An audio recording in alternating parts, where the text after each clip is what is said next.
So I'm Vivian Moutafian, and I'm a 2019 Carlston Family Foundation honoree, and I teach math at Watsonville High School. I've been there since 1979.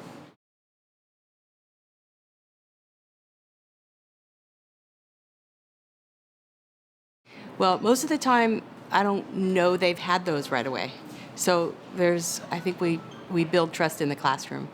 And that's one of the ways I do that is by having students share. Every morning we just take a few moments to share good things that have good news. And students have told me that even when they're having a terrible day, that makes them feel more encouraged, and they kind of get to trust each other. And then I also invite kids to come to me before school or during advisory or at lunch or after school for academic help or for anything, but I mean ostensibly for academic help. And what happens during those times is that, again, trust is built, and what I find is that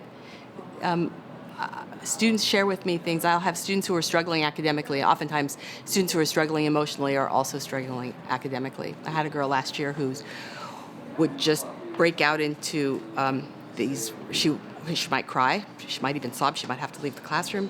Something was going on. She had this uncontrollable loud hiccuping that would happen through the class, and I offered to give her some help.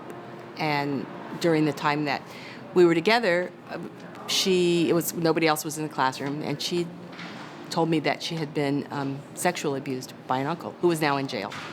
She wished he was dead. And by her confiding in me, somehow a lot of energy just giving me the information. There's nothing I can do except to give her a hug and let her know I'm there to talk to her and to listen to her if she needs help. But that's just one example of where it just made a difference in her experience in the classroom by making that statement to me.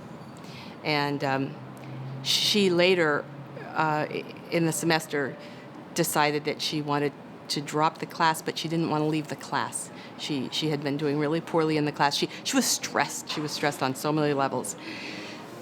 So I supported her. I said, would you like to be a classroom aide? Would you like to? Because she said that she really didn't want to leave. All her friends were there. She really wanted to stay, but she knew she couldn't.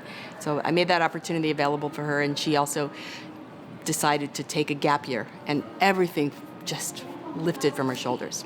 And as it turned out, later in the year, she did decide to go to community college the following year. She didn't take the gap year, but she just became emotionally so much healthier, and I think it had so much to do with that, the trust that she knew I did care about her.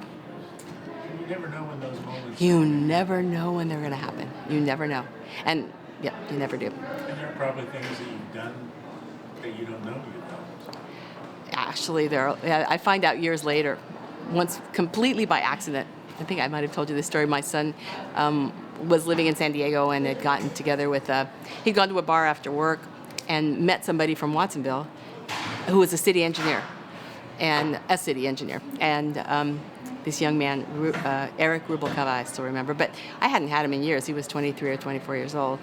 And when he heard my son was from Watsonville, he said, "Oh, did you go to Watsonville High?" My son said, "Well, no, I didn't, but my mom's a teacher there." And then my son told him who I was, and he said, "Oh my God, your mom made such a difference for me when my dad died." And I was floored because, I remember Eric where he sat, but he was the quietest kid. I don't remember saying anything to him. I don't remember doing anything. And I think it was such a kind of a slap for me to say, boy, it's always important to be kind. And sometimes the smallest thing can make a difference for a student, one way or the other.